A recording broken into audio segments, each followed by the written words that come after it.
जय हिंद दोस्तों, ये खबर जो आपको विचलित कर सकती है और आपके मन में एक सवाल पैदा कर सकती है।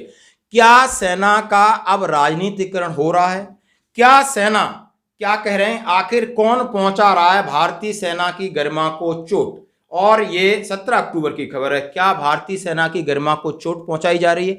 क्यों सभी पार्टियां हों, वो तो राजनीतिक करती हैं, उनका तो राजनीति करना काम है, लेकिन बाकी बुद्धिजीवी लोग हैं या सेना के लोग क्या समझ सकते हैं कि एक सैनिकों को इस तरह चुनाव में इस्तेमाल करना और किस तरीके की बातें हो रही हैं। माननीय महामहिम राष्ट्रपति तक मामला जा रहा है कि सेना का जवान छुट्टी आएगा तो प्रचार करेगा। क्या सारा देश अब सेना के भरोसे ही है?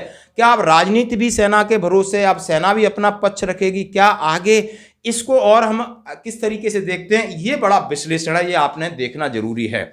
और इसमें लिखा है, इंडियन आर्मी क्या चुनावी दंगल में दिखेगा राष्ट्रवाद का असर? आखिर कौन पहुंचा रहा है भारतीय सेना की गरिमा को चोट? बड़ी हेडिंग है।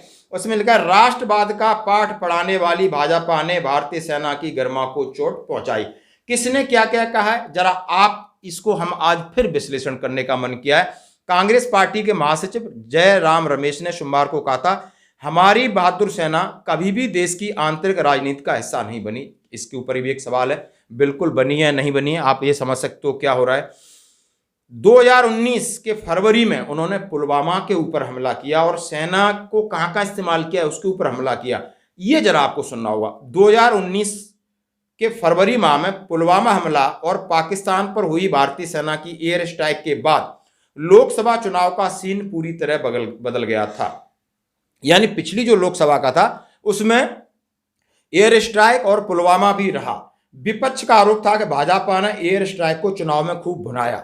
यानी ये एक पार्टी ने, यानी देश के अलावा एक पार्टी ने इसका फायदा उठाने की कोशिश की और उठाया भी।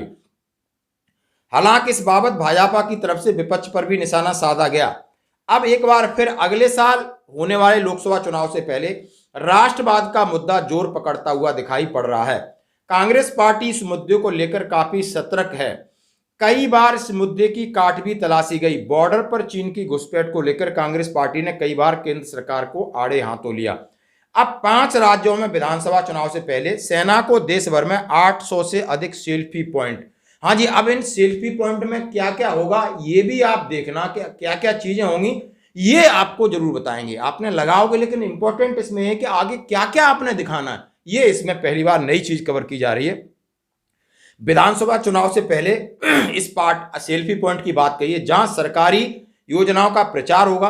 कांग्रेस पार्टी के अध्यक्ष मल्लिकार्जुन खड़गे ने इस मुद्दे पर कहा है कि राष्ट्र की सुरक्षा करने वाले भारतीय सेना के वीर जवानों की लोकप्रियता को बनाकर मोदी जी स्वयं प्रचार करवा रहे हैं। बिल्कुल, मोदी जी स्वयं प्रचार करवा रहे हो। क्या क्या प्रचार करना होगा आपको, कहां कहां सेल्फी पॉइंट लगाने होंगे, जरा इसको आगे देखते हैं। यानी उन्होंने कहा है कि ये सारी कहने के बाद में आप बात कर रहा हूं कि केंद्र सरकार एक घटिया प्रयास कर रही है और योजनाओं को करने के लिए भारतीय सेना के तीनों हिस्से हों, बीआरओ हो, डीआरडीओ, सबका इस्तेमाल कर रही है। जैसे करीब 800 अधिक सेल्फी पॉइंटों में भारतीय सेना 100 point, air force 75, navy 75, BRO 50, DRDO 500, सैनिक स्कूल, यानी जितने भी है देश सेवक के जो डिपार्टमेंट हैं उनको सबको जगह बता दी गई है और काम बता दिया गया है। अभी आप करते रहिए, अपना तन मन धन से जुड़िए। सेल्फी पॉइंट पर पीएम मोदी की फोटो के साथ इस योजना की जानकारी रहेगी। लोगों को यह विकल्प भी दिया गया है कि वे अपनी सेल्फी सोशल मीडिया पर अपलोड करें। अब कोई भी जाएगा अपने अपलोड करें कि बिल्कुल हाँ जी सेना है, मोदी जी हैं, देश है, इस तरीके का। और ये कांग्रेस पार्टी इसको घटिया प्रयास बोल रही है। यानी सरकार अपने प्रचार के लिए सेना का इस्तेमाल कर रही है। अब क्या है क्या क्या होगा, अब ये सुनिए। यानी इसमें लिखा है कि मिली कष्टों से मुक्ति, हर घर जल की शक्ति। पहला नारा मिलेगा कि मिली कष्टों से मुक्ति, कष्ट मिल गए बिल्कुल आपको, कोई बेरोजगारी कुछ नहीं है, और हर घर जल की शक्ति, आपके घर में पानी पियो, आराम करो। ये है नया भारत। दूसरी सेल्फी साइड पर होगा skill will, this is new India.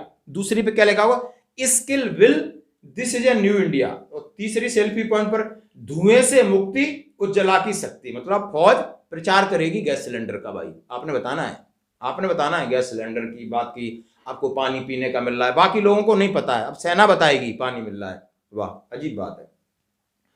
चौथी पर लिखा है फोर्स फॉर ग्लोबल गुड। वाह, इन सभी योजनाओं की सेल्फी साइट पर पीएम मोदी की फोटो। मल्लिकार्जुन खड़गे ने कहा है, चुनाव में सेना का राजनीतिक इस्तेमाल करके मोदी सरकार ने वो किया है जो कभी 75 सालों में नहीं हुआ है। मोदी सरकार ने सेना को देश भर में 822 ऐसे सेल्फी पॉइंट लगाने को कहा गया है जो सरकारी योजनाओं पर का प्रचार करें। इन झांकियों में सैनिकों की पराक्रम की गाथा के बजाय प्रधानमंत्री जी की और बुतनुमा तस्वीर होगी। उनकी योजनाओं का गुणगान होगा। भारतीय सेना के शौर्य एवं बलिदान एवं भारतीय राष्ट्रीय कांग्रेस बेहद गर्व है। उन्होंने कहा कि राष्ट्रवाद का पाठ पढ़ाने वाली भाजपा ने भारतीय सेना की गरिमा को चोट पहुंचाई है। अभी आपने देख लिया भाई